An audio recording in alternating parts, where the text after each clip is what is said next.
मैं डॉक्टर जयनाथ योगाचार्य। आज मैं हिंदुस्तान की उसी बर्निंग प्रॉब्लम पे बात करने जा रहा हूं जो कि एक सबसे बड़ी महामारी है, अघोषित है, नुकसान कर रही है, लेकिन हमको इसका कुछ पता नहीं, इसकी कोई घोषणा भी नहीं हुई है। आज जाने अनजाने में 15% से ज़्यादा लोग प्री डायबिटिक हैं और इतने ही अनुपात में लोग डायबिटिक हैं। अब डायबिटीज है, इसका जो ट्रीटमेंट हो रहा है मित्रों, ये कहने में थोड़ा सा अनइथिकल भी है, लेकिन रियलिटी ये है कि डायबिटीज के ट्रीटमेंट के कारण जो स्थिति बन रही है हाइपर इंसुलिनेमिया की, वह डायबिटीज के कारण होने वाली मौतों से भी ज्यादा लोग हाइपर इंसुलिनेमिया की वजह से मर रहे हैं। अर्थात जब हम ट्रीटमेंट कर रहे हैं, ट्रीटमेंट के कारण इंसुलिन का लेवल बहुत बढ़ जा रहा है और इस कारण डायबिटीज का जो कॉम्प्लिकेशन है, डायबिटीज की वजह से जो शरीर के नुकसान होते हैं, उससे ज्यादा नुकसान इंसुलिन का लेवल हाई होने की वजह से हो रहा है। जैसा आप जानते हैं कि अगर जो हम डायबिटीज का ट्रीटमेंट करते हैं तो शुरू में तो एक आध गोली शुरू हो जाती है, बाद में गोली की मात्रा बढ़ने लगती है। क्यों? क्योंकि जो गोली ले रहे हैं इंसुलिन की मात्रा बढ़ा रही है। उसके बाद हम देखते हैं कि 3 दिन के बाद ब्लड प्रेशर की गोली चालू हो जाती है। उसके बाद थोड़े दिन के बाद देखते हैं कि शरीर में कोलेस्ट्रॉल की मात्रा बढ़ी तो चर्बी की गोली चालू हो जाती है। इस तरह से जो ट्रीटमेंट है हमको एक ऐसे विशियस साइकिल में से खतरनाक चक्र में फंसा देता है कि हम एक के बाद एक और आगे बढ़ते रहते हैं। फिर क्या करें? इसका ट्रीटमेंट ना करें? नहीं, मैं ऐसा नहीं कह रहा हूं, अब मेरे कहने का कोई मतलब भी नहीं निकलेगा। मैं ये कहना चाह रहा हूं कि जो आज का ट्रेंड है डायबिटीज को कंट्रोल करने का, ये ट्रेंड ही बहुत अपने आप में घातक है। जो इसका वास्तविक ट्रैक है जिससे कि हम डायबिटीज को पूरी तरह से रिवर्स कर सकते हैं, वह इससे दिगर है, इससे अलग हटके है। हम डायबिटीज जो बढ़ने का जो कारण, अर्थात शरीर के ब्लड में जो शुगर की मात्रा बढ़ने का कारण है, वह इसलिए नहीं कि हमारे शरीर में शुगर कहीं और से नहीं आता, सिर्फ और सिर्फ हमारे भोजन से आता है। तो अगर जो हमको कंट्रोल करना है तो कहीं ना कहीं हमको अपने भोजन को कंट्रोल करना पड़ेगा।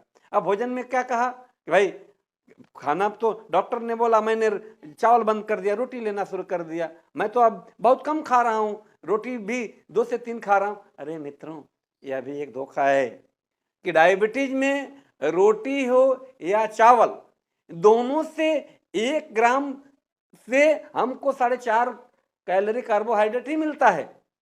तो यह जो एक हमारे मन में बात बिठा दी गई है कि रोटी खाएंगे तो हमारा डायबिटीज कंट्रोल होगा, यह एकदम से अनइथिकल है। कोई इसका साइंटिफिक प्रूफ नहीं है। अगर जो हमको करना है तो हमको क्या करना पड़ेगा कि हमारे भोजन से अनाज की मात्रा को कम करनी पड़ेगी। अब अनाज की मात्रा में क्या, मेन कोर्स आज इंडियन डाइट का है रोटी और चावल, मतलब गेहूं और चावल, इनको कहीं ना कहीं से कट करना पड़ेगा। अब इसके जगह पे हम करें तो क्या करें? क्या उपवास में करें? नहीं, ये नहीं कह रहा हूं। इनके जगह पर हम एडिशनल सप्लीमेंट, भाजियां और फल भरपूर मात्रा में लेकर के हम अपने पेट को भर सकते हैं, हम अपने भूख को खत्म कर सकते हैं। लेकिन इसमें भी कौन सी भाजी और कौन सा फल लेना है, इसके लिए भी कुछ नियम है, कुछ तौर तरीके हैं। यदि हम उन तौर तरीकों को यूज करके हम अपने लाइफ स्टाइल में थोड़ा सा बदलाव करें तो डायबिटीज से हम पूर्णतः मुक्त हो सकते हैं। अब हम अनाज को कम करें। अब ये कैसे कम होगा? मैं अगर जो सिंपल सा तरीका मैं बता रहा हूं कि आप एक रोटी लेते हैं, एक रोटी के साथ आप भाजी लेते हैं, फिर उसके साथ कुछ सलाद रहता है। अगर आप डायबिटिक है तो आप जानते हैं सलाद का महत्व। तो यदि आपने एक रोटी लिया तो एक रोटी के साथ 1 कटोरी सलाद लीजिए, 1 कटोरी भाजी लीजिए और उस रोटी के साथ पूरा समाप्त हो जानी चाहिए।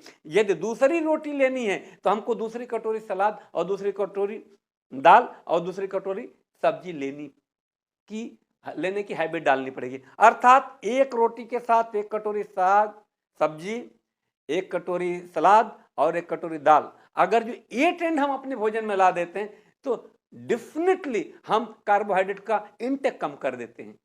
पहला सूत्र।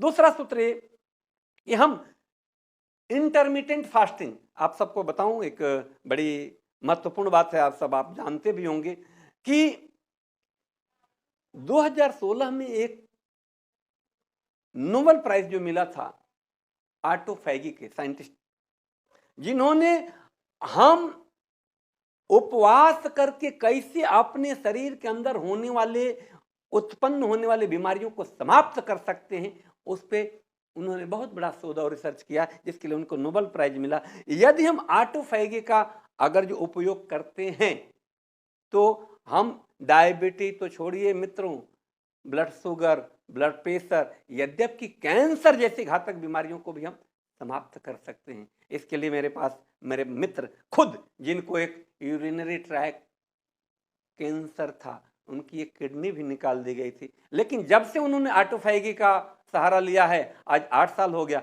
वह कोई दवाई नहीं लेते और इवन कभी चेक भी नहीं कराए। एक बार चेक कराए, एकदम नॉर्मल है।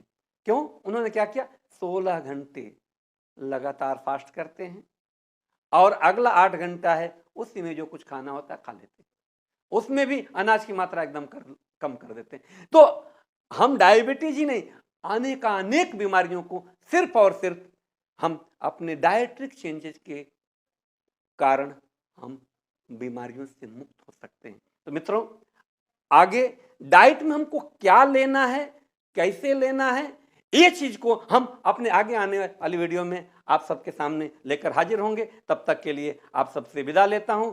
जय हिंद, जय भारत। स्वस्थ रहें, मस्त रहें, अपना ख्याल रखें।